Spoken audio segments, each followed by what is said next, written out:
All right, everyone. Another candidate has entered the 2020 Democratic field, which is John Hickenlooper. It was kind of rumored for a while he'd be running. He is a second-tier candidate at this time.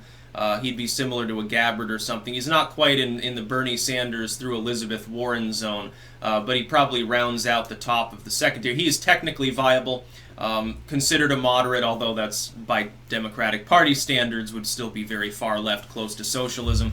Does want to raise taxes, more gun control, the usual, the yada yada yada. The same shitty policies we had under Obama, which are considered like a center-left opinion now within the Democratic Party, which is why they're at a disadvantage in 2020 because they haven't come around to reality yet. Somebody needs to slap them in the cock in this election, so to speak, and they need to lose by a huge margin. We need to punish the Democratic Party. Yeah, I'm tempted to vote straight Republican. Yeah, although I'm in Vermont, so it doesn't really matter. It'll be straight Democrats that win, other than our sellout governor, who's basically a Democrat anyway.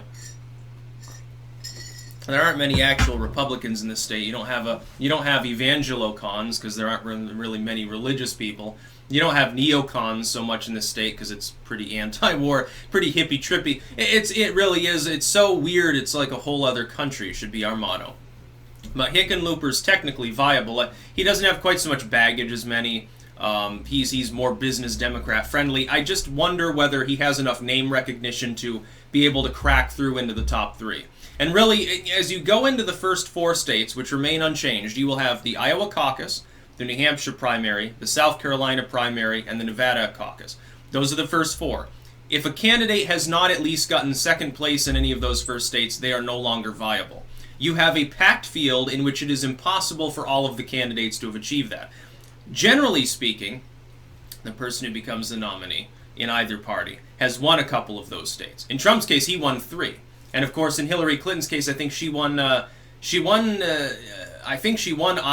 No, I think Sanders might have won Iowa. He won New Hampshire. She definitely won Nevada and South Carolina, though. It gives her a good start. In Super Tuesday, she sweeps up, I think, 8 of the states there. It put her as the clear front runner. Bernie Sanders was doing well, but not well enough. By the end of Super Tuesday, you will know who is almost certain to be the Democratic nominee, if anyone stands out substantially. You could have a situation where you have 3 or 4 candidates sort of in the top run because it's such a packed field. You could see that you have, like, if Joe Biden gets in, he's the one I would favor to probably be the nominee, which means Trump 2020, by the way. I would favor Trump heavily to win over him. Or I would favor him heavily to win over Sanders, though, and that's the Democrats' problem. That's their number 2 if Biden gets in, and their number 1 if he doesn't. Hickenlooper might end up being a top-rung neoliberal candidate simply if Biden doesn't get in, because the only other one considering is Cuomo. And Cuomo, oh my God, can you talk about baggage? Being from a deep blue New York, not necessarily even well received there anymore. Being a lightning rod for attention from the further right, driving their turnout up. And then the possibility of people using the internet to screw with the primaries by coordinating cross-voting. Like, hey, Republicans should go vote for this weak Democrat. They're on the edge. We need to give them these states. Then this fucks the other person that's actually viable. We'll fuck Joe Biden by all voting for Sanders or something, or vice versa, or whatever they think. That'd be hilarious. And it could very well happen. It did happen to some degree in the last election. People were jumping party to vote for Trump. People were also jumping party, I think, to vote for Sanders in some cases, just to stop Hillary Clinton or to cause a chaos in the democratic process. Which, by the way, it's legal. Many states have open primaries. It's not a big problem. Even some of the closed primary states, you can register same day, then deregister, and then just do that every year. Every election if you want to. Does Hickenlooper change the dynamics of the race? Kind of. This shoves some of the lower tier candidates down because he has more name recognition. Like, at this point, both of the candidates I think are the most viable are down at the bottom of the heap, which are Kirsten Gillibrand and Julian Castro. They've gotten no airplay whatsoever. And then even Gabbard, technically speaking, although I think she's too young to run a proper campaign, I don't think she could possibly win.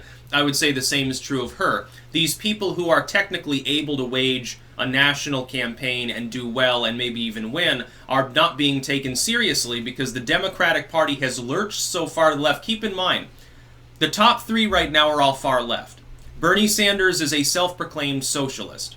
Elizabeth Warren is a self-proclaimed progressive social democrat. She's basically a socialist. Kamala Harris calls herself a social democrat, I believe. These are all far-left individuals. Between the three of them, they have almost 50% of the Democratic Party in full support of them. In fact, it might be a little bit more than that now. Think about it. Half the party supporting people, or at least able to support people, who are on the far left. 10 years ago, they would not have been taken seriously as candidates, except for Bernie, simply because he was the Vermont-dwelling ice cream man. He's the only one who could have pulled it off. He waited too long. He's now geriatric. He's hopeless. I hope he becomes the candidate, though. I hope Biden doesn't get in. Cuomo emerges non-victorious, gets fucked over by all of his various slimy, corrupt scandals, and then it's basically a battle between Bernie Sanders and Kamala Harris over who can be further left, while Hickenlooper sits there and jerks himself off in the corner with his 20% support and doesn't win anything, including his home state. That's what I hope happens, because I really want to see Sanders versus Trump. I think it'd be the election of all elections. It'd be hilarious.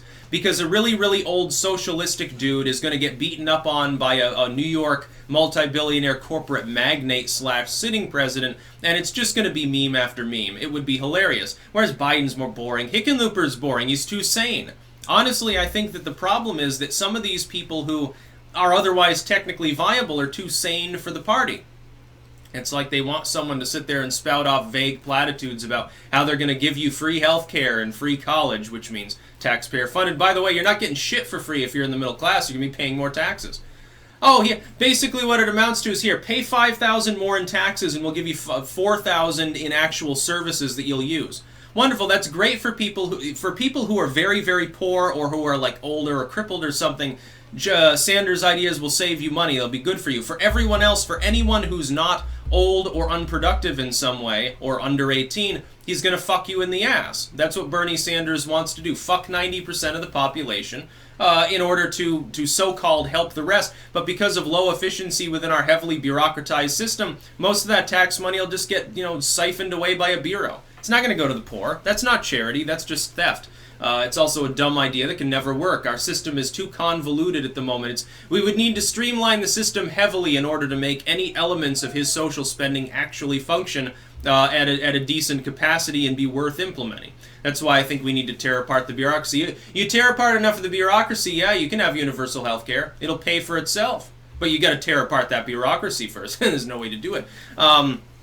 It's funny to see like the Yang Gang meme and stuff like that. That's the really funny part about this election, is a dude with like 2% of the support within the Democratic Party getting memed because he wants to give people, again, free money, which is soft communism.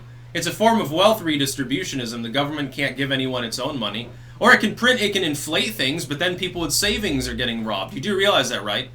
If you have a step up in inflation, the money that you've saved, that you've worked for, is now worth less. You've been robbed. You just don't realize it because you get the same number of bills. They're just worth less in purchasing power. Really sleazy workaround for the commies, really. So yeah, Hickenlooper shoves a few heads down. So it probably fucks Gillibrand worst of all. She's sort of that missing link candidate. He might be like competitive more with an Elizabeth Warren, kind of. He might go after her. But then again, remember, Hickenlooper's a white male. Again, you've got the problem where all of the potential sane candidates, Hickenlooper, Biden, Cuomo, who's not sane, but he's not, a socialist or anything, at least in name. He's carefully cultivated an image that he's a sane liberal. They're all white males. Now, isn't that very, very funny that the white males of the party are the ones that are sort of, putting forward the more traditional liberal platform? Everyone else is out to lunch. And then Bernie, he's the only other one. He's geriatric, and he's a socialist, so it doesn't really count now, does it? Isn't that very, very funny? That's about all. Peace out.